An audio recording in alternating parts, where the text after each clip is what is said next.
Ahora tenemos la intervención del diputado por la provincia de Buenos Aires, Encuentro Federal es el bloque, Nicolás Massot, que con conceptos un poco más técnicos explica también de dónde se pueden obtener los recursos o explica técnicamente, con conceptos técnicos y financieros, las erogaciones presupuestarias de las que se pueden hacer uso para sostener estas dos leyes, en que una, lamentablemente, que tiene que ver con la actualización de haberes jubilatorios, cayó por la aprobación del veto presidencial hace instantes. La intervención de Nicolás Massot, que es más técnica, dura creo que 12-13 minutos, pero que vale la pena escucharlos atentamente por la explicación detallada que da en cuanto a las erogaciones presupuestarias que importan estas leyes que se están tratando en la sesión especial de la Cámara de Diputados en este momento. Compartimos también la intervención de Nicolás Massot. Tiene la palabra el diputado Nicolás Massot. Gracias, presidente. A ver, hay en general diferentes dinámicas en los sistemas de partidos. Generalmente los presidencialismos y los regímenes parlamentarios de democracia representativa como el nuestro tienen en el corazón del sistema republicano la lógica de los pesos y contrapesos para darle la conducción de las decisiones a las mayorías y garantías a las minorías. Y los sistemas parlamentarios tienen una práctica o un lema que lo podemos adoptar sin cambiar ninguna de nuestras prácticas y sin dejar de ser un sistema presidencialista, que es que se le llama formar gobierno a cuando el Congreso logra una mayoría. Ergo, si no hay mayoría, no hay gobierno, los pone en pie de igualdad. Esa es una práctica que no solo este gobierno debiera haber aprendido. Desde algún momento de la década de los 90 y más acentuadamente del 2001 se acabaron en la Argentina las mayorías automáticas, esperemos que por mucho tiempo, y aún con un diseño presidencialista nos debemos nosotros una práctica mucho más parlamentarista.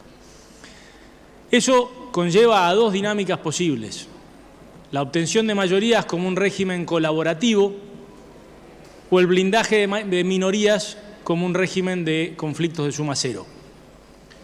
Y la verdad es que en estos 2 años hemos visto mucho de lo segundo, pero algo de lo primero también. ¿Hace falta que hayan 500.000 personas en una marcha universitaria para darse cuenta que se puede resolver un conflicto fiscal sentándose en una mesa y teniendo criterios de equidad en ese conflicto? ¿Que se puede lograr auditar los presupuestos universitarios sin congelarlos y desfinanciarlos? ¿Hace falta que el presidente tema por el abucheo en el corazón de su apoyo, como es la sociedad rural argentina, para desdecirse a sí mismo con 3 semanas de diferencia y entregar recaudación por 750 millones de dólares en el mismo momento que se está discutiendo valores similares para recomponer jubilaciones tan dañadas en los últimos 2 años? ¿O se podía lograr sin emular el dólar soja versión Milei que hicimos hasta el 30 de junio de este año? ¿Hace falta tener en vigilia a las familias de tantos discapacitados y a los propios ciudadanos con ciertas discapacidades durante semanas para que el gobierno después termine a través de su vocero de una manera vergonzosa diciendo que está considerando una actualización de las prestaciones? ¿Hace falta tener marchando a los jubilados todos los miércoles y a este Congreso abocado hace 17 meses con un conflicto que es recurrente como el que estamos por votar ahora, para darnos cuenta que con muy poco, con medidas de mero sentido común, de criterios de equidad y humanidad, como habilitar algún tipo de actualización al bono que representa 1/3 de las jubilaciones mínimas para casi 3 millones de jubilados? Alguno, presidente, el que pueda el gobierno. Bueno, no, porque estamos en un sistema de suma cero. Un sistema de suma cero en donde cuanto más extremista sea la posición de la oposición, más fácil es sostener la posición extremista de un oficialismo que no escucha. Y se llaman justamente de suma cero porque se diferencian de otros sistemas como el de eficiencia de Pareto, que maximiza el bienestar del conjunto, sin estar desequilibrado. Hay equilibrios posibles, presidente. Esos equilibrios se encuentran en esta casa, no en una reunión de gabinete endogámica y aplaudidora de sí misma, se encuentra en esta casa con la conducción y la representación del oficialismo y sus aliados y con las opiniones de las minorías opositoras. Le voy a dar una noticia. Yo creo que en esta casa una abrumadora mayoría tiene plena conciencia de que en un mes, cuando nos aboquemos a la ineludible, esta vez, discusión de presupuesto, insisto, una abrumadora mayoría entiende que uno de los criterios sine qua non de ese presupuesto tiene que ser el equilibrio fiscal y tal vez, en realidad no tal vez, tiene que ser un superávit fiscal acorde con los compromisos que hemos tomado con el Fondo Monetario Internacional, aún los que no estábamos de acuerdo o con el fondo o con las formas o con los términos del acuerdo. Pero las deudas se honran y nosotros estamos en esa sintonía. ¿En qué sintonía no estamos? En la de suma cero. No estamos en la sintonía en que hay que eliminar a cero el impuesto a los bienes personales con apuro cuando recién llega un gobierno y licuar al 50% las jubilaciones. No estamos en la sintonía de que tenemos apuro por comprar 24 aviones de guerra y no poder resolver por uno de los misiles de uno de los 24 aviones el principal hospital pediátrico y escuela de Latinoamérica.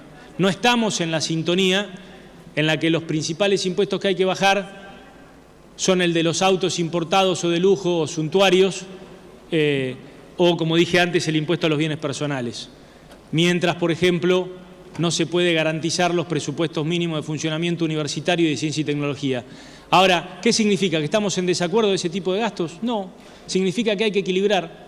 Significa que por ahí, en vez de llegar al muro que acabamos de llegar y a una dinámica de suma cero, tal vez era pensar que la discusión anterior que hemos reafirmado se resolvía hace muchísimo tiempo dándole un criterio de actualización razonable a las prestaciones. Le hubiera salido infinitamente más barato que 2 meses de dólar futuro a este gobierno, que por cierto, tomándome de las palabras del diputado Santurio anteriormente, yo también creo que la emisión descontrolada de los gobiernos anteriores fue muy mala. Le quiero contar, le dije la otra vez que a usted le tocó presidir, hace 5 meses que este gobierno está emitiendo a troche y moche, y están haciendo la del Tero. Estamos acá discutiendo por 3.4 billones de pesos del aumento del 7,2 de jubilados, más 3.1 billones de pesos del bono, más 3 billones de pesos de la emergencia en discapacidad, todo eso suma 9.4. Y le quiero decir una cosa a todo el oficialismo. Si nosotros proyectáramos las mismas tasas de julio que el Tesoro venía pagando hasta julio por su deuda, es decir, antes del desarme erróneo, equivocado de las LEFI, y la proyectamos el sobrecargo de un mes, es decir, la sobretasa que triplicó las tasas reales en la Argentina, destruyendo el crédito temporariamente, equivale a 750.000 millones de pesos al mes. Anualizado, como le gusta a nuestro presidente, eso da la cifra mágica de 9 billones de pesos. Si le sumamos los últimos 5 meses, incluyendo la proyección de agosto de dólar futuro, el gobierno va a tener pérdidas por casi 500.000 millones de pesos. Parece chiste porque da casi exacto, pero la fiestita financiera de Caputo y compañía representa todo lo que estamos discutiendo en esta sesión. Es la del Tero. Eso también se discute en un presupuesto. Se discute arriba de la línea y abajo de la línea a este gobierno que le encantan los artilugios contables. También queremos discutir los bonos que se están capitalizando y no nos vengan con la diferencia entre el dólar, entre el superávit primario y el financiero. Lo entendemos bien, lo entendemos bien. El que tiene que cerrar es el financiero. Y finalmente, el lomo que sangra es exactamente el mismo. Entonces, esta ley por la que vamos a insistir, además de que acabo de dejar en claro que la fiesta financiera paga la totalidad de los costos de esta ley, para jugar el juego del gobierno, que es bastante confrontativo, por cierto, sin presupuesto durante 2 años nos animamos a proponer una serie de fuentes de financiamiento que además agregarían y ayudarían a lo ya mencionado si aflojamos a la maquinita que este neokirchnerismo desde el Banco Central está empezando a darle a troche y moche con un único fin: que la pulseada entre las tasas de interés y el tipo de cambio la gane la tasa de interés por lo menos hasta el 26 de octubre. Ya lo vimos eso muchas veces en la Argentina.